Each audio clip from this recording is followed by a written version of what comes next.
students, welcome to our YouTube channel Tagore PG College iTutorial. Please subscribe to our channel and press the bell icon for new updates. Students, आज हम पढ़ेंगे inorganic chemistry का ये एक और topic है आवर्ती गुण, पीरियोडिक प्रॉपर्टीज, जो बेटा आपके सिर्फ बीएससी पार्ट फर्स्ट में है। एमजीएससी स्टूडेंट के लिए महाराजा गंगा सिंह विश्वविद्यालय बीकानेर जो वाले जो स्टूडेंट्स हैं उन्हीं के लिए है ये बीएससी पार्ट फर्स्ट की पीरियोडिक प्रॉपर्टीज, लेकिन बीएससी बीएड के अंदर आपका ये वाला टॉपिक नहीं है। पीरियोडिक प्रॉपर्टीज हमें पता है बेटा इनऑर्गेनिक केमिस्ट्री जो है वो ऑलमोस्ट जितनी भी है वो सारी की सारी डिपेंड करती है किसके ऊपर, आवर्त सारणी के ऊपर। उस आवर्त सारणी के अंदर बहुत से एलिमेंट, सारे एलिमेंट ही प्रेजेंट होते हैं आवर्त सारणी के अंदर, और उनकी जो अपडेट्स है जैसे उनमें किस प्रकार वो क्रियाशील है, कितने वो इलेक्ट्रॉन ग्रहण करते हैं, कितने इलेक्ट्रॉन डोनेट करते हैं, उसका उन एटम्स पर क्या प्रभाव पड़ता है, वो सब चीजें जो बेटा है वो हम पढ़ेंगे आवर्ती गुणों के अंदर। आवर्ती गुण क्या है कि जो आवर्त सारणी में उपस्थित तत्वों के गुणों के बारे में बताए, जिसके हिसाब से हम ये पता लगा सकें कि कोई तत्व कितना क्रियाशील है, कितने इलेक्ट्रॉन ग्रहण कर सकता है, कितने इलेक्ट्रॉन डोनेट कर सकता है, वही क्या कहलाती है, आवर्ती गुण कहलाती है, पीरियोडिक प्रॉपर्टीज कहलाती है। अब हम बात करते हैं, हमें पता है बेटा जो हमारी आवर्त सारणी है उसके अंदर 4 ब्लॉक हैं। 4 ब्लॉक कौन कौन से हैं? S block, P, D block, F block. ये जो ब्लॉक्स हैं जिनको हिंदी में, इसके को मैंने आपको बताया था कि S block, P block, D block और एफ ब्लॉक क्या होते हैं। ऐसे तत्व जिसके अंदर अंतिम इलेक्ट्रॉन एस के अंदर जाता है, एस कक्षक के अंदर जाता है वो एस ब्लॉक के अंदर, पी के अंदर जाता है वो पी ब्लॉक के अंदर, डी के अंदर जाता है वो डी ब्लॉक के अंदर आते हैं। मैं आपको आवर्त सारणी बनाकर दिखाती हूँ कि किस प्रकार आवर्त सारणी में ये तत्व जो है वो व्यवस्थित रहते हैं, ये जो ब्लॉक है वो किस प्रकार व्यवस्थित रहते हैं। आवर्त सारणी बेटा हमारी किस प्रकार से होती है, कुछ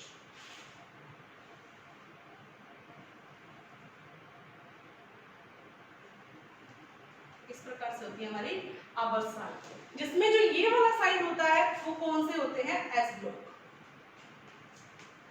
यहां वाले तत्व पी ब्लॉक, ये जो एलिमेंट आते हैं इधर वाले वो रहते हैं कौन से, डी ब्लॉक के, और इसी में से बाहर निकलते हैं कौन से, एफ ब्लॉक के। ठीक है। एस ब्लॉक की बात करें तो एस ब्लॉक के अंदर हमें पता है मैक्सिमम 2 ही इलेक्ट्रॉन बढ़ सकते हैं, और एस ब्लॉक के जो तत्व है बेटा वो क्या काउंट होते हैं, 2 प्रकार के होते हैं, फर्स्ट ए और फर्स्ट डी, जिसके अंदर आते हैं मृदा धातु और क्षारीय मृदा धातु। क्षारीय धातु, क्षारीय अल्कलाइन मेटल्स और अल्कलाइन अर्थ मेटल, क्षारीय धातु और क्षारीय मृदा धातु, ये आती है एस ब्लॉक के अंदर। अल्कलाइन मेटल्स और अल्कलाइन अर्थ मेटल्स, ये जो 2 तत्व हैं वो आते हैं एस ब्लॉक के अंदर। अब हम बात करते हैं पी ब्लॉक की। तो बेटा पी ब्लॉक जो है इसके अंदर पी ब्लॉक जो रहता है वो वर्ग 13 से लेके वर्ग 18 तक रहता है। अब ये वर्ग और आवर्त क्या होते हैं, जब हम पीरियोडिक टेबल में ऊपर से नीचे आएंगे, अप टू डाउन जाते हैं तो उसको हम बोलते हैं वर्ग या ग्रुप बोला जाता है उसको, और जब लेफ्ट टू राइट जाते हैं, बाएं से दाएं जाते हैं तो उसको क्या बोला जाता है, आवर्त बोला जाता है, पीरियड बोला जाता है। तो जो पी ब्लॉक के तत्व बेटा वो रहते हैं वर्ग 13 से लेकर वर्ग 18 तक के जो तत्व हैं वो रहते हैं पी ब्लॉक के तत्व। वर्ग 18 जो है बेटा वो आता है नोबल गैस, जिसको हम बोलते हैं उत्कृष्ट गैस है, इसीलिए ये है तो पी ब्लॉक है बेटा, लेकिन इसकी स्टडी जो है वो क्या की जाती है, अलग से की जाती है। तो उसका रीजन है कि इनमें इनकी सब चीजें, चाहे इनका आवर्ती गुण है, चाहे इनकी रिएक्टिविटी है, वो सब अलग होता है बाकी तत्वों के कंपैरिजन। इसलिए जब हम पी ब्लॉक की स्टडी करते हैं तो बेटा हम सिर्फ स्टडी करते हैं वर्ग 13 से लेकर वर्ग 17 तक के जो तत्व हैं उनके बारे में पढ़ा जाता है। वर्ग 18 आता पी ब्लॉक के अंदर ही है, लेकिन इसको अलग से स्टडी की जाती है क्योंकि इसकी प्रॉपर्टीज अलग होती है। ये किस स्टेबल कॉन्फ़िगरेशन प्रेजेंट होता है, कौन सा, NS2Np6, जो एक क्या है, स्थायी विन्यास है। अब बात करते हैं हम डी ब्लॉक की।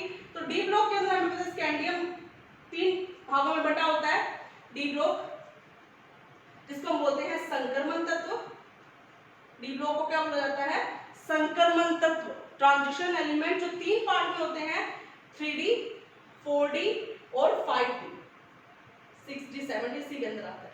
3D वाले जो तत्व आते हैं वो प्रथम संक्रमण तत्व होते हैं, 4d वाले जो आते हैं वो आते हैं द्वितीय संक्रमण तत्व, और इसके बाद वाले आ जाते हैं तृतीय संक्रमण तत्व जो बहुत ही इनर साइड में प्रेजेंट रहते हैं।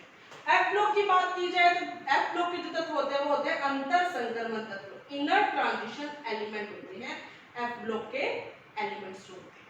ठीक है, ये तो थी जनरल नॉलेज हमारी थोड़ी पीरियोडिक प्रॉपर्टीज के बारे में, पीरियोडिक टेबल के बारे में। अब हम जो पढ़ेंगे वो पढ़ेंगे पीरियोडिक प्रॉपर्टीज के बारे में। क्या होती है पीरियोडिक प्रॉपर्टीज?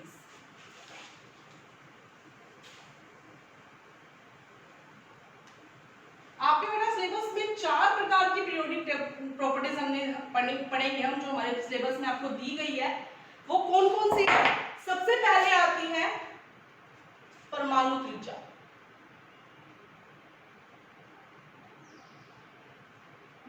एटॉमिक रेडियस जिसको बोलते हैं, इसको आयनिक त्रिज्या भी लिखते हैं। वो आगे हम बात करेंगे इनमें क्या डिफरेंस है। Ionic radius. सेकंड बेटा इसके अंदर आपके आता है आयनन ऊर्जा, जिसको हम आयनन विभव भी बोलते हैं। अब हम बोल रहे हैं इसको आयनन ऊर्जा, आयनाइजेशन पोटेंशियल, आयनाइजेशन एनर्जी। तीसरी बेटा आपके आती है इसके अंदर इलेक्ट्रॉन बंधुता,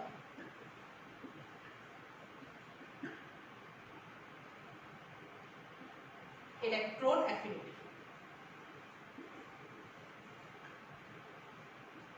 चौथी और लास्ट जो आती है वो आती है बेटा आपके विद्युत ऋणात्मकता,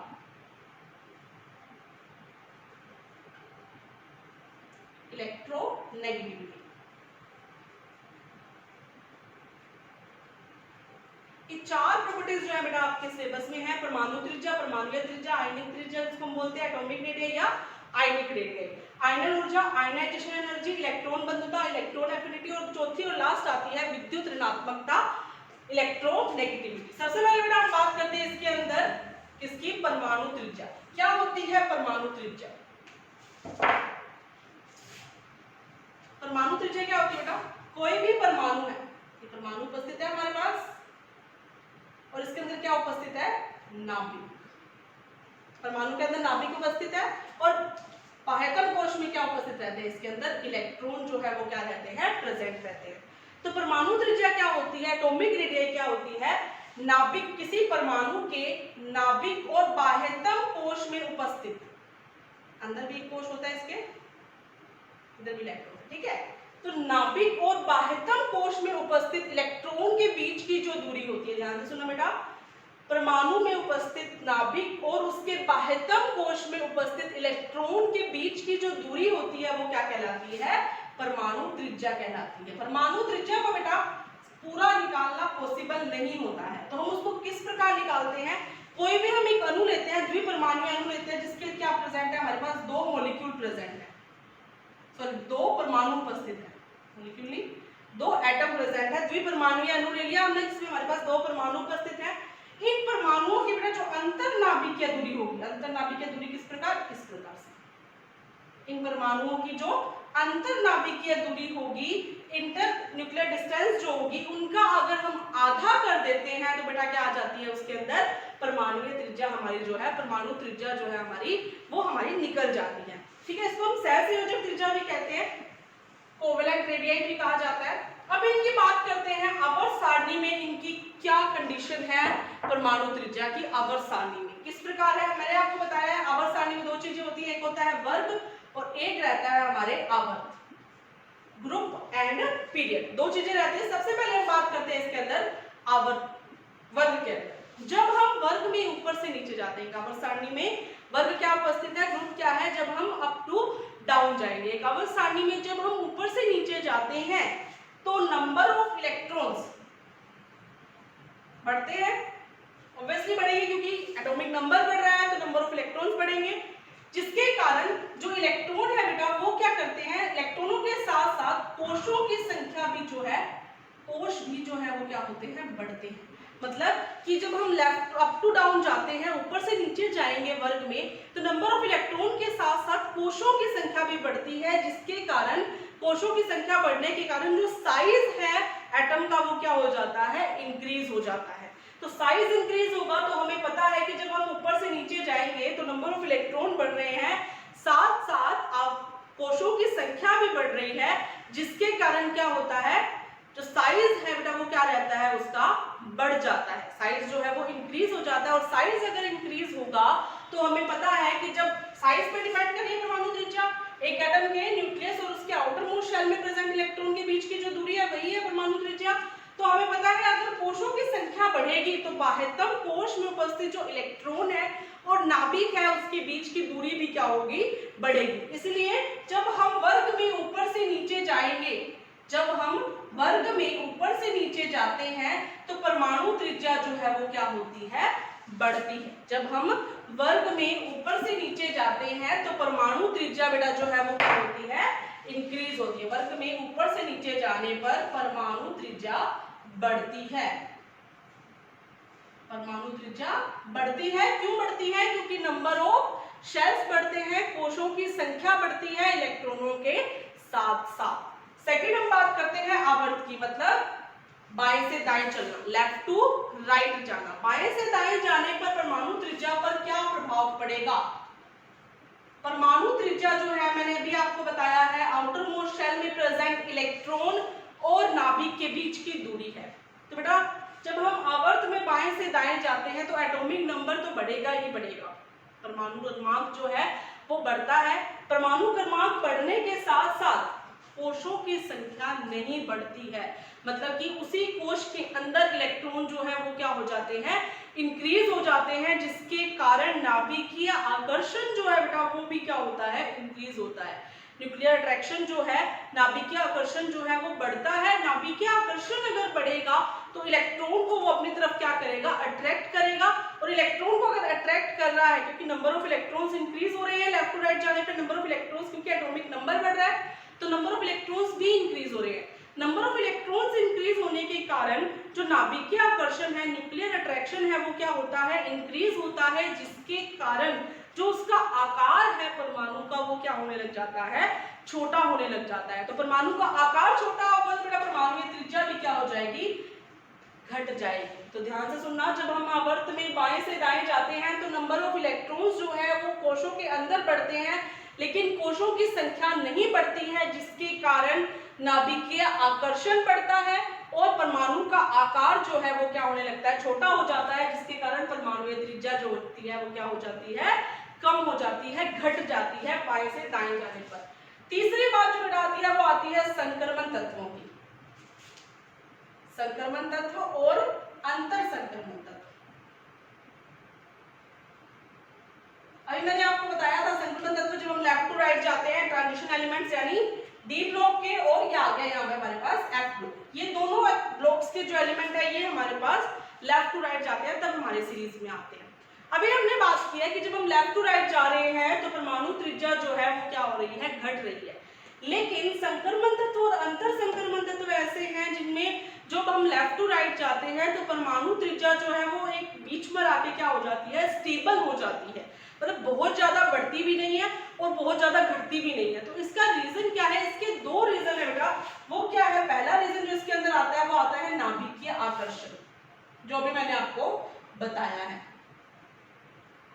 और दूसरा बेटा इसके अंदर आता है परिरक्षण प्रभाव, जिसको इंग्लिश में हम बोलते हैं शील्डिंग इफेक्ट। परिरक्षण प्रभाव, शील्डिंग इफेक्ट। नाभिकीय आकर्षण तो हमें समझ में आया, देखो यहां समझाती हूं आपको। नाभिकीय आकर्षण क्या होता है कि जब ये हमारे पास एक परमाणु है, ठीक है, डी कक्षकों की बात कर रही हूं, ये आ गया हमारे पास, ये जो कक्षक है वो है n-1d, और ये आ गया हमारे पास ns कक्षक, ठीक है, ये हमारे पास आ गया n-1d कक्षक और ये हमारे पास आ गया ns कक्षक। तो नाभिकीय आकर्षण क्या होगा बेटा, जब इसमें इलेक्ट्रॉन बढ़ेंगे, n-1d कक्षकों में जब इलेक्ट्रॉन बढ़ते हैं तो ये इलेक्ट्रॉन जो है वो आकर्षित होंगे किसके द्वारा, नाभिक के द्वारा, क्योंकि नाभिक के पास पॉजिटिव साइन है। और उसके साथ साथ ये तो हुआ हमारा नाभिकीय आकर्षण, जब n-1d कक्षकों वाले इलेक्ट्रॉन नाभिक के द्वारा क्या होंगे, आकर्षित होंगे, तो वो हुआ हमारा कौन सा कक्षक, नाभिकीय आकर्षण, जिसके कारण साइज क्या होना चाहिए, डिक्रीज हो जाता है। अब बात आती है ns कक्षक, क्योंकि हमारे पास पता है 4s2 कक्षक हम भरते हैं उसके अंदर, तो इसमें भी हमारे पास क्या उपस्थित है, इलेक्ट्रॉन जो है वो क्या है उपस्थित है आउटर मोस्ट शेल में, जो है हमारे पास ns कक्षा। अब यहाँ पे बात आ रही है परिरक्षण प्रभाव की, शील्डिंग इफेक्ट की। क्या होता है शील्डिंग इफेक्ट? जब देखो इसको तो अट्रैक्ट करेंगे इलेक्ट्रॉन, इसको भी अट्रैक्ट करेगा, लेकिन होता क्या है कि आउटर मोस्ट शेल में प्रेजेंट इलेक्ट्रॉन इनर वाले इलेक्ट्रॉनों को क्या करते हैं, एक दूसरे को क्या करने लग जाते हैं, प्रतिकर्षित करने लग जाते हैं। यानी यहाँ पर जो लग रहा है वो अट्रैक्शन है, और यहाँ पर आउटर मोस्ट शेल में प्रेजेंट इलेक्ट्रॉन और इनर वाले जो इलेक्ट्रॉन है वो एक दूसरे को रिपल करेंगे, बिकॉज इनका जो इनके ऊपर जो चार्ज है वो सेम है। चार्ज सेम होने की वजह से वो एक दूसरे को क्या करते हैं, प्रतिकर्षित करते हैं, जिसके कारण उनका आकार जो है वो क्या लगता है, बढ़ने लगता है। यहाँ पे आकर्षण के कारण आकार घटेगा, जो नाभिकीय आकर्षण उपस्थित था। दूसरा था जब इलेक्ट्रॉन इसको क्या कर रहा था, एक इलेक्ट्रॉन दूसरे इलेक्ट्रॉन को प्रतिकर्षित कर रहा, जिसके कारण जो आकार है वो क्या होना चाहिए, बढ़ना चाहिए, क्योंकि प्रतिकर्षण के कारण आकार जो है वो क्या होगा, बढ़ेगा। लेकिन जब क्या होगा, ये दोनों क्या करते हैं, बल, एक तो आकर्षण बल और एक प्रतिकर्षण बल, जब जहां दोनों एक दूसरे को संतुलित कर देते हैं, वहां पर इनका आकार जो है वो क्या होता है, रुक जाता है, यानी स्टेबल हो जाता है, ना तो बढ़ता है और ना ही घट पाता है। किसके कारण? परिरक्षण प्रभाव के कारण। परिरक्षण प्रभाव क्या है? जब आउटर मोस्ट शेल में प्रेजेंट इलेक्ट्रॉन और इनर वाले इलेक्ट्रॉन एक दूसरे को प्रतिकर्षित करते हैं, जिसके कारण जो परमाणु का आकार है वो क्या होने लगता है, बढ़ने लगता है, उसको क्या बोलते हैं, परिरक्षण प्रभाव, जिसके कारण ये दोनों एक दूसरे को क्या कर देते हैं, स्टेबल कर देते हैं। और जो इनकी संक्रमण तत्व है और अंतर संक्रमण तत्व है, इनमें जो परमाणु का आकार है, त्रिज्या है, वो ना तो बढ़ पाती है पूरी तरह और ना ही घट पाती है, जिसके कारण ये क्या हो जाती है, आपके स्थायी हो जाती है, इन दोनों प्रभाव के कारण। ठीक है, अब हम बात करते थी संक्रमण तत्व और अंतर संक्रमण तत्वों के बाद। इसकी डिटेल में आपकी नेक्स्ट क्लास में वैसे थोड़ा बहुत इसके बारे में आपको बताना था, वो मैंने आपको बता दिया है। अब अगर हम बात करते हैं बेटा इसके अंदर परमाणु त्रिज्या, आयनिक त्रिज्या की, परमाणु त्रिज्या की बात हमने कर ली है। अब हम बात करेंगे आयनिक त्रिज्या के बारे में। क्या होती है आयनिक त्रिज्या? परमाणु त्रिज्या क्या थी? परमाणु की त्रिज्या, परमाणु के आउटर मोस्ट शेल में प्रेजेंट इलेक्ट्रॉन और नाभिक के बीच की दूरी। और आयनिक त्रिज्या बेटा क्या होगी? इसके अंदर एक आयन के आउटर शेल में प्रेजेंट इलेक्ट्रॉन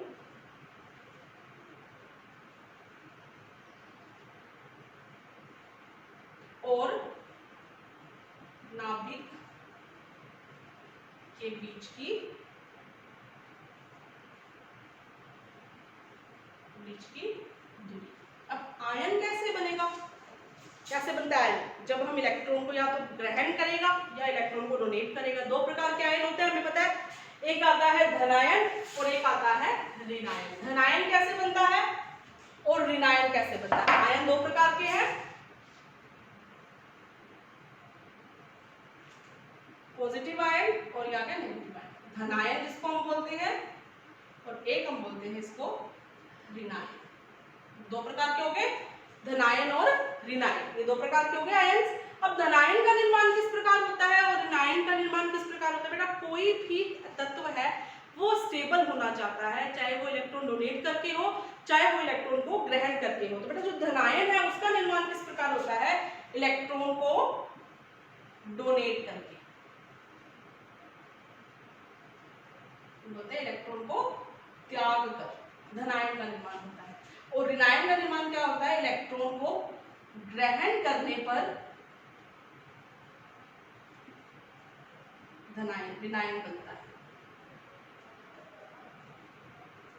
ठीक है बेटा, अब हम इसमें अगर देखें तो धनायन ऋणायन के लिए मैं आपको एक एग्जांपल बताती हूँ। सोडियम, उनकी त्रिज्या के बारे में भी हम बात करेंगे। सबसे पहले हम बात करते हैं धनायन की। तो जो धनायन है उसमें मैं आपको एग्जांपल देती हूँ सोडियम आयन का। धनायन जो है बेटा उसमें मैं आपको एग्जांपल देती हूँ, इसके अंदर सोडियम विन्यास क्या है? Atomic number 11। विन्यास देखें 1s2 2s2 2p6 3s1। यानी अगर ये एक इलेक्ट्रॉन को त्याग देता है, देखो मैं आपको इसमें बना के दिखाती हूँ, क्या क्या नाभिक,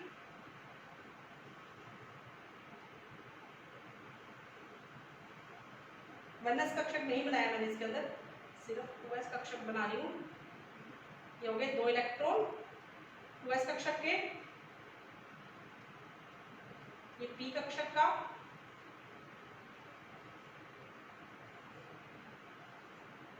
और ये मैंने बना दिया लास्ट में 3s कक्षक, जिसके अंदर क्या प्रेजेंट है, एक इलेक्ट्रॉन प्रेजेंट है। ये आ गया 2s कक्षक, 2p और 3s। बेटा इसमें मैंने 1s कक्षक नहीं बनाया है, 2s और 3p। अगर अब इसमें हम एक इलेक्ट्रॉन निकाल दें, माइनस कर दें एक इलेक्ट्रॉन, अगर एक इलेक्ट्रॉन हम निकाल देते हैं तो हमारे पास क्या बच जाता है बेटा, ये वाला आकार बच जाता है इसका।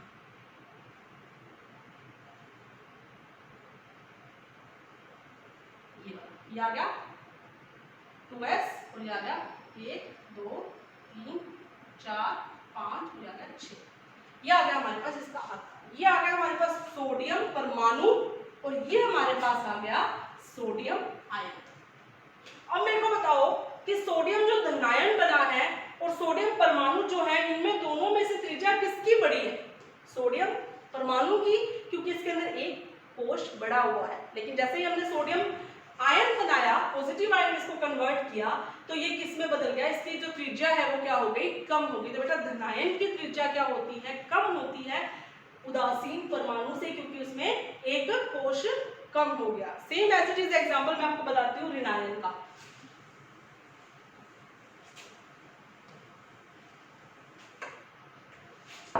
ऋणायन के लिए हम लेते हैं क्लोरीन, जिसका एटॉमिक नंबर है 17। विन्यास देखें 1s2 2s2 2p6 3s2 3p5, यही है इसका 1s2 2s2 2p6 3s2 3p5। यानी इसमें कितना इलेक्ट्रॉन चाहिए, इसको सिर्फ एक इलेक्ट्रॉन चाहिए अपना कक्षक पूर्ण करने के लिए। सिर्फ कितना इलेक्ट्रॉन चाहिए इसको, एक इलेक्ट्रॉन चाहिए इसको अपना कक्षक पूर्ण करने के लिए। तो वो इलेक्ट्रॉन कैसे लैंड करता है, इसे मैंने यहाँ पे बना दिया बेटा, नाभिक बनाया,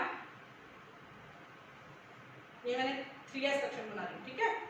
और ये हमारे पास आ गया 3p कक्षक। ये आगे 2 इलेक्ट्रॉन 1 2 3 4 और ये 5, ये आ गया क्लोरीन। और इसमें हमने करना है प्लस एक इलेक्ट्रॉन ऐड, तभी ये नेगेटिव में चेंज होगा ना। ये आ गया वापिस 3s और ये आ गया 3। इसमें हमने डाले हैं एक इलेक्ट्रॉन और भरना है, इसके अंदर 6 करने हैं हमने। ये हो गए, ये आ गया 3s कक्षक। ये आ गया हमारे पास Cl नेगेटिव, ये आ गया Cl। तो बेटा इसके अंदर इलेक्ट्रॉन बड़ा है और ये आ गया हमारे पास 3p6 3s2 3p6 कॉन्फ़िगरेशन, जो क्या है स्टेबल है। यानी क्लोरीन की तुलना में Cl नेगेटिव ज्यादा स्टेबल है। ये थी आयन की बात, ठीक है। अब हम बेटा बात करेंगे इसके अंदर आयन के बाद, त्रिज्या की बात समझ में आ गई। इनकी स्पीशीज की बेटा अगर हम बात करें तो स्पीशीज बता दिया मैंने आपको, पोटेशियम और ये सोडियम और क्लोरीन के बारे में। नेक्स्ट टॉपिक अब हम इसके अंदर लेते हैं, जो सेकंड आपकी पीरियोडिक प्रॉपर्टी थी वो है आयनन ऊर्जा।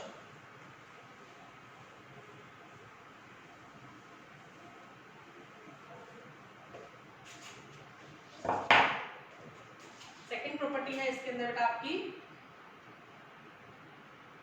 आयनन ऊर्जा, आयनाइजेशन एनर्जी। ये क्या है, आयनन ऊर्जा। क्या होती है आयनन ऊर्जा, आयनाइजेशन एनर्जी?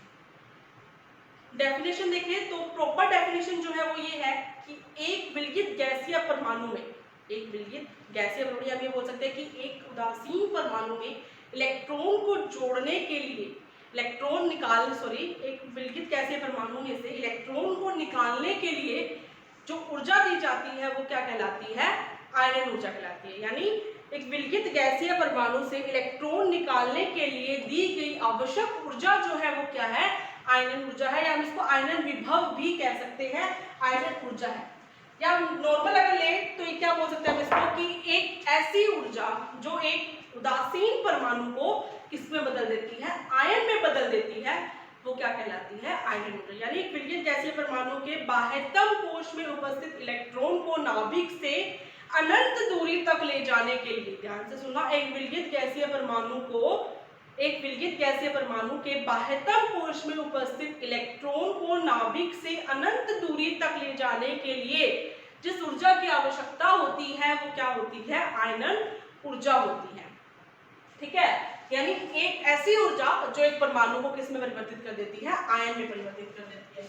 जस्ट एग्जांपल, हमने एक हमारे पास परमाणु है, एक एग्जांपल के तौर पे लिया, हमने इसको ऊर्जा दी कि किस में परिवर्तित हो गया, ए पॉजिटिव। आयनाइजेशन एनर्जी दी कि किस में, -1 इलेक्ट्रॉन इसमें से निकल गया, ये किस में परिवर्तित हो गया, ए पॉजिटिव। ये तो आ गया प्रथम आयनन विभव।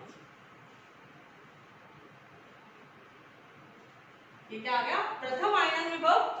अब इस ए पॉजिटिव में से हमने एक इलेक्ट्रॉन और निकालना है, इस पॉजिटिव में से हमने क्या निकालना है, एक इलेक्ट्रॉन आ जाएगा +2, ये आ गया बेटा इसका द्वितीय आयनन विभव, इसको हम बोलते हैं सेकंड I2। अगर फिर वही A+2 में से एक इलेक्ट्रॉन अगर हम और निकाल देते हैं तो वो किस में आ जाता है, तृतीय आयनन विभव जो है उसमें क्या हो जाता है, परिवर्तित हो जाता है, जिसको हम बोलते हैं थर्ड I।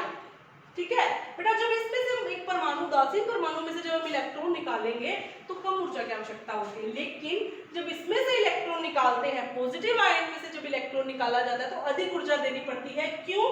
क्योंकि पॉजिटिव और इलेक्ट्रॉन के बीच में क्या रहता है, अट्रैक्शन रहता है, जिसके कारण ऊर्जा हमें ज्यादा देनी पड़ती है। ठीक है, ये तो थी फर्स्ट टाइप, सेकंड टाइप और इनकी बात।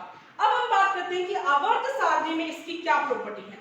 आवर्त सारणी मतलब कि वर्ग और आवर्त में, सबसे पहले हम बात करते हैं, चलो वर्ग की बात करें तो वर्ग के अंदर बेटा अगर हम बात करते हैं, मैंने अभी आपको बताया है कि जब हम अप टू डाउन जाते हैं तो हम उसको क्या बोलते हैं, वर्ग बोलते हैं।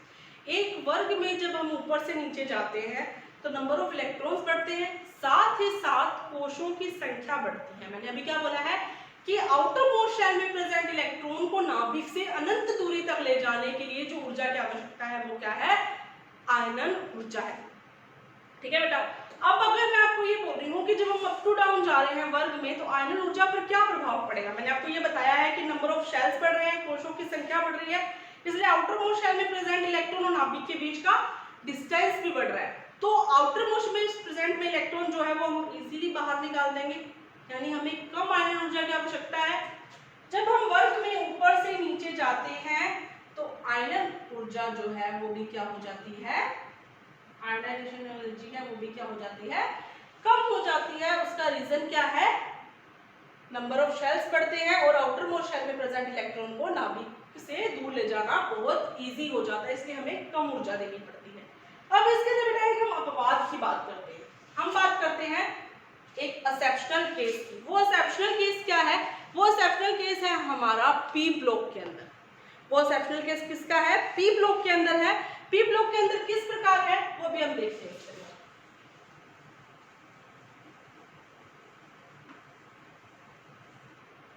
बेटा हमने बात की है कि वर्ग में जब हम अप टू डाउन जा रहे हैं तो आयनन ऊर्जा जो है, आयनाइजेशन एनर्जी जो है वो क्या हो रही है, वो भी घट रही है। यही बात सुनी हमने। मैं बात कर रही हूँ बेटा इसके अंदर वर्ग 13 की, जो है हमारी बोरोन फैमिली। कौन सी, बोरोन, एल्यूमिनियम, गैलियम, इंडियम और थैलियम। यही है बोरोन, एल्यूमिनियम, गैलियम, इंडियम और थैलियम।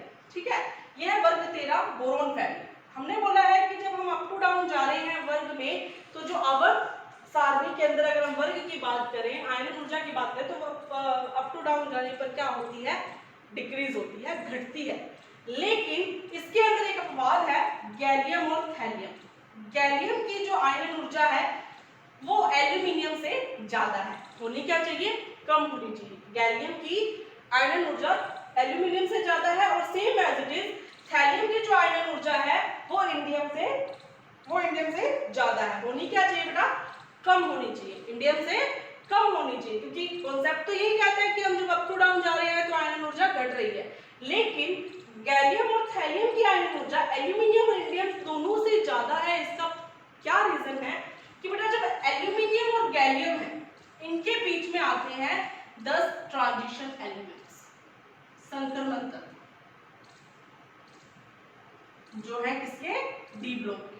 और इंडियम और थैलियम की अगर बात करें बेटा, तो इंडियम और थैलियम के अंदर 10 ये ट्रांजिशन एलिमेंट्स तो है ही हैं, साथ ही साथ 14 इनर ट्रांजिशन एलिमेंट, उनसे एफ ब्लॉक वाले एलिमेंट भी आ जाते हैं, जिसके कारण एल्यूमिनियम और गैलियम की अगर बात करें तो गैलियम की जो आयनन ऊर्जा है वो एल्यूमिनियम से ज्यादा हो जाती है। रीजन क्या है कि इसके अंदर 10 संक्रमण तत्वों का आना, जिसके कारण नाभिकीय आकर्षण जो है वो बढ़ जाता है और गैलियम की आयनन ऊर्जा एल्यूमिनियम से ज्यादा हो जाती है। और सेम एज इट इज इसके अंदर कितने इलेक्ट्रॉनों की वृद्धि होती है, 10 इलेक्ट्रॉनों, एल्यूमिनियम और गैलियम के बीच। और इंडियम और थैलियम की बात करें तो बेटा इसके अंदर 10 ट्रांजिशन और 14 इनर ट्रांजिशन एलिमेंट, जिसके कारण 24 जो एलिमेंट है इलेक्ट्रॉन्स की जो इसके अंदर क्या है वृद्धि हो जाती है, जिसके कारण थैलियम की जो आयनन ऊर्जा है वो किससे ज्यादा हो जाती है, इंडियम से ज्यादा हो जाती है। यही रीजन है, ये इसका अपवाद है, क्वेश्चन भी बनता है बेटा कि गैलियम और थैलियम दोनों की आयनन ऊर्जा एल्यूमिनियम और इंडियम दोनों से ज्यादा है। तो इसका रीजन क्या है कि गैलियम और एल्यूमिनियम के बीच में 10 इनर ट्रांजिशन एलिमेंट आते हैं, डी ब्लॉक के तत्व आ जाते हैं, जिसके कारण 10 इलेक्ट्रॉनों की वृद्धि होती है। और इंडियम और थैलियम के अंदर 24 इलेक्ट्रॉन, 10 ट्रांजिशन एलिमेंट और 14 इनर ट्रांजिशन एलिमेंट्स आ जाते हैं, जिसके कारण 24 इलेक्ट्रॉनों की वृद्धि होती है और जो नाभिकीय आवेश है वो क्या हो जाता है, बढ़ जाता है। और हमें पता है बेटा अगर नाभिकीय आवेश बढ़ेगा तो क्या हो जाएगा, अट्रैक्शन बढ़ेगा, और अट्रैक्शन बढ़ेगा तो इलेक्ट्रॉन को निकालने के लिए हमें उतनी ही ऊर्जा ज्यादा देनी पड़ेगी। ये तो थी बेटा हमारे वर्ग की बात। नेक्स्ट हम बात करते हैं इसके अंदर आवर्त, ये थी वर्ग की। नेक्स्ट हम बात करते हैं इसके अंदर आवर्त।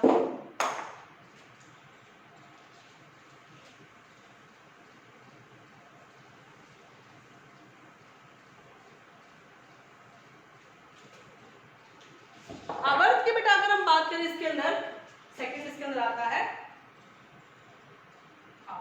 जो हम बोलते हैं लेफ्ट टू राइट जाते हैं। जब आता है आवर्त में मैंने आपको ये बताया बेटा कि नाभिकीय आवेश बढ़ रहा है, कोशों की संख्या तो नहीं बढ़ रही है लेकिन नंबर ऑफ इलेक्ट्रॉन्स इंक्रीज हो रहे हैं, जिसके कारण अट्रैक्शन बढ़ता है नाभिकीय आवेश पे। नाभिकीय आवेश बढ़ेगा तो अट्रैक्शन बढ़ेगा, इलेक्ट्रॉन बढ़ेंगे, साथ साथ नाभिकीय आवेश बढ़ेगा और साथ में क्या होगा, अट्रैक्शन बढ़ेगा। तो अट्रैक्शन बढ़ेगा आवर्त सारणी में तो क्या होगा, आयनन ऊर्जा क्या हो जाएगी, इसके अंदर ज्यादा हो जाएगी। यानी एक आवर्त में जब हम बाएं से दाएं जाएंगे तो जो आयनन ऊर्जा है वो क्या हो जाती है, इंक्रीज हो जाती है। उसका रीजन क्या है कि एक आवर्त में बाएं से दाएं जाने पर नंबर ऑफ इलेक्ट्रॉन्स इंक्रीज हो रहे हैं और जिसके कारण नाभिकीय आकर्षण जो है वो क्या हो रहा है, इसके अंदर बढ़ रहा है। ठीक है, ये तो थी इनकी बात। इसमें कोई खास आपके बेटा बात नहीं है। अब हम इसमें बात करते हैं आयनन ऊर्जा का केमिकल बिहेवियर, यानी इसके रासायनिक गुण क्या है। रासायनिक गुण कैसे कि हमें पता है बेटा कोई भी एलिमेंट है अगर वो इलेक्ट्रॉन को डोनेट कर रहा है या इलेक्ट्रॉन को एक्सेप्ट कर रहा है तो इट मींस वो क्या है, एक क्रियाशील तत्व है।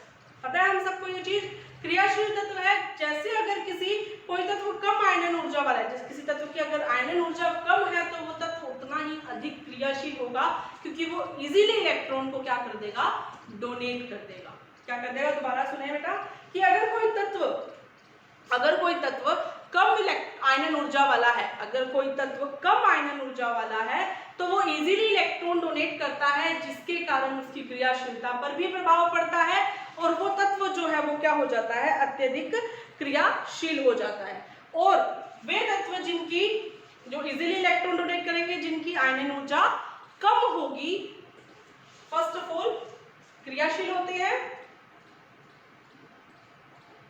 रिएक्टिव होते हैं, सेकंड क्या होते हैं, ये प्रबल अपचायक होते हैं, स्ट्रॉन्ग रिड्यूसिंग एजेंट होते हैं। ध्यान से सुनना बेटा कि कोई तत्व अगर उसकी आयनन ऊर्जा कम है तो वो अत्यधिक क्रियाशील रहेगा, साथ ही साथ एक प्रबल अपचायक की तरह क्या करेगा, व्यवहार करेगा, स्ट्रॉन्ग रिड्यूसिंग एजेंट की तरह क्या करेगा, बिहेव करेगा।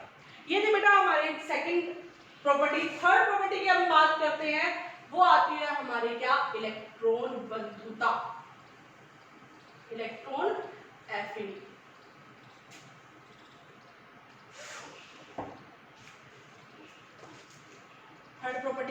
लिखते हैं, इलेक्ट्रॉन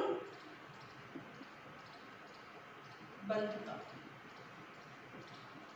इलेक्ट्रॉन एफिनिटी जिसको हम बोलते हैं। आयनन ऊर्जा क्या थी? इलेक्ट्रॉन निकालने के लिए दी गई ऊर्जा क्या है? आयनन ऊर्जा। इलेक्ट्रॉन बंधुता आयनन ऊर्जा का अपोजिट है। मतलब कि जब हम आयनन ऊर्जा की बात करते हैं तो आयनन ऊर्जा के अंदर जो ऊर्जा है वो क्या होती है? अवशोषित होती है, ठीक है। लेकिन जो इलेक्ट्रॉन बंधुता है वो क्या है कि किसी उदासीन परमाणु में इलेक्ट्रॉन जोड़ने पर, ध्यान से सुनना बेटा, किसी उदासीन परमाणु में इलेक्ट्रॉन जोड़ने पर मुक्त हुई ऊर्जा, किसी आवर्त सारणी में परमाणु जो उपस्थित है उदासीन, उसमें इलेक्ट्रॉन जोड़ने पर मुक्त हुई ऊर्जा जो है वो क्या है? इलेक्ट्रॉन बंधुता है। यानी इलेक्ट्रॉन जोड़ने पर जो ऊर्जा मुक्त होती है वो क्या होती है? इलेक्ट्रॉन बंधुता होती है। लेकिन इसमें एक चीज ध्यान रखना बेटा कि आयनन ऊर्जा जो है उसके अंदर अवशोषित होती है ऊर्जा, लेकिन इलेक्ट्रॉन बंधुता के अंदर ऊर्जा जो है वो क्या होती है? मुक्त होती है। लेकिन एक चीज बेटा, जब हम उदासीन परमाणु के अंदर इलेक्ट्रॉन जोड़ते हैं तो ऊर्जा मुक्त होती है। तो क्या होती है? ऊर्जा मुक्त होती है। लेकिन जब इलेक्ट्रॉन बन गया, जब इलेक्ट्रॉन जुड़ गया तो उसके बाद वो क्या बन गया? एक ऋणायन बन गया। एक ऋणायन में इलेक्ट्रॉन जोड़ने पर ऊर्जा क्या होती है? वापस से क्या होने लगती है? अवशोषित होती है। यानी बेटा क्या कह रही मैं कि अगर प्रथम इलेक्ट्रॉन एफिनिटी की बात करें तो प्रथम इलेक्ट्रॉन एफिनिटी के अंदर जो इलेक्ट्रॉन जुड़ेगा बेटा वो जुड़ेगा किसके अंदर? उदासीन परमाणु के अंदर, जिसके कारण वो क्या करेगा? इजीली ऊर्जा को रिलीज कर देगा, एनर्जी को रिलीज कर देगा, ऊर्जा को मुक्त कर देगा। लेकिन जब हम सेकेंड इलेक्ट्रॉन एफिनिटी की बात करते हैं, द्वितीय इलेक्ट्रॉन बंधुता की अगर बात करें तो उसके अंदर जब हम दोबारा इलेक्ट्रॉन जोड़ते हैं तो वो इलेक्ट्रॉन किसके अंदर जुड़ता है? एक ऋणायन के अंदर जुड़ता है, जिसके कारण इसकी जो इलेक्ट्रॉन बंधुता है उसमें ऊर्जा उत्सर्जित होने के स्थान पर क्या होती है? अवशोषित होने लग जाती है। ये चीज मोस्ट इंपॉर्टेंट है, आप इसको ध्यान रखिएगा। अब हम बात करते हैं कि आवर्त सारणी में इसका क्या प्रभाव पड़ता है। ये तो थी इलेक्ट्रॉन बंधुता की बात। आवर्त सारणी में देखते हैं, आवर्त सारणी में वही सेम चीज एज इट इज, वर्ग और आवर्त।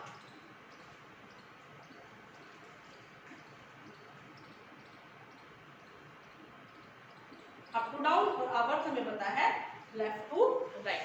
तो ये चीज जो बेटा इलेक्ट्रॉन बंधुता है, अगर हम बात करें आवर्त सारणी की तो आवर्त सारणी में एक वर्ग की अगर हम बात करते हैं तो वर्ग में जब हम ऊपर से नीचे जाएंगे, एक वर्ग में जब हम ऊपर से नीचे जाते हैं तो हमें पता है परमाणुीय त्रिज्या बढ़ती है, आयनन ऊर्जा कम होती है। तो इलेक्ट्रॉन बंधुता पर इसका क्या प्रभाव पड़ता है? एक वर्ग में ऊपर से नीचे जाने पर इलेक्ट्रॉन बंधुता के जो मान है उस पर क्या प्रभाव पड़ेगा? परमाणुीय त्रिज्या बढ़ रही है, आयनन ऊर्जा बढ़ रही है, तो परमाणुीय त्रिज्या और आयनन ऊर्जा बढ़ती है तो इलेक्ट्रॉन बंधुता क्या हो जाएगी? इसके अंदर कम हो जाएगी। इलेक्ट्रॉन बंधुता के मानों में कमी आती है। और आवर्त सारणी में जब हम आवर्त में बाएं से दाएं जाएंगे तो इलेक्ट्रॉन बंधुता जो है वो क्या हो जाएगी? बढ़ जाएगी। ठीक है। इसके केमिकल बिहेवियर की बात करते हैं तो केमिकल बिहेवियर के अंदर वही सेम क्रियाशील होंगे तत्व, क्योंकि इलेक्ट्रॉन जोड़ रहे हैं और क्रिया तो कर रहे हैं ना, चाहे इलेक्ट्रॉन जोड़ने की करे चाहे इलेक्ट्रॉन को डोनेट करने की करे, तो तत्व क्रियाशील होगा और प्रबल ऑक्सीकारक की तरह क्या करता है?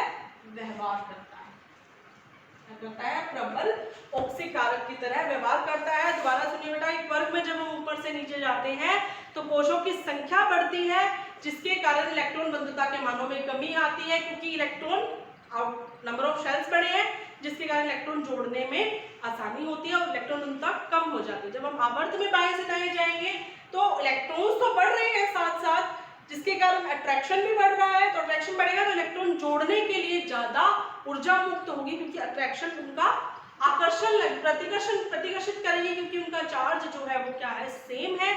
प्रतिकर्षण के कारण उनकी ऊर्जा बढ़ जाएगी, इलेक्ट्रॉन बंधुता के मान जो है वो क्या हो जाते हैं, इंक्रीज हो जाते हैं। और केमिकल बिहेवियर मैंने आपको बता ही दिया कि ये तत्व जो होते हैं क्रियाशील होंगे, जिनकी इलेक्ट्रॉन बंधुता इफेक्ट करेगी, चाहे इलेक्ट्रॉन डोनेट करने की हो चाहे इलेक्ट्रॉन एक्सेप्ट करने की हो। और ये तत्व जो है वो व्यवहार करते हैं किसकी तरह, प्रबल ऑक्सीकारक की तरह व्यवहार करते हैं। लास्ट आपकी जो आवर्ती गुण है वो कौन सा है आपका, विद्युत ऋणात्मकता। ये बहुत इंपॉर्टेंट है, सबको पता है इसके बारे में, इलेक्ट्रोनेगेटिविटी, विद्युत ऋणात्मकता। इलेक्ट्रॉन को अट्रैक्ट करने की पावर, यानी किसी कोई परमाणु है उसमें उपस्थित इलेक्ट्रॉन को अपनी ओर आकर्षित करने की जो क्षमता है वो क्या कहलाती है, विद्युत ऋणात्मकता, इलेक्ट्रोनेगेटिविटी कहलाती है। यानी एक परमाणु है उसके यौगिक में उपस्थित इलेक्ट्रॉन, जो बंधित इलेक्ट्रॉन है, उनको अपनी ओर अट्रैक्ट करने की जो पावर है वो क्या होती है, इलेक्ट्रोनेगेटिविटी कहलाती है, विद्युत ऋणात्मकता कहलाती है। इसके बारे में ज्यादा कुछ नहीं है बेटा आपके, जस्ट मैं आपको एग्जांपल देती हूँ फ्लोरीन, हैलोजन फैमिली का, जिससे आपको पूरा समझ में आ जाएगी कि मैं क्या कहना चाह रही हूँ। हैलोजन फैमिली की अगर बात करें तो हमें बताया ये है वर्ग 17, हैलोजन फैमिली, क्लोरीन, ब्रोमीन और हैलोजन फैमिली यही है, फ्लोरीन से स्टार्ट होती है, ठीक है। इसकी जो इलेक्ट्रोनेगेटिविटी है, विद्युत ऋणात्मकता है, अपने आवर्त में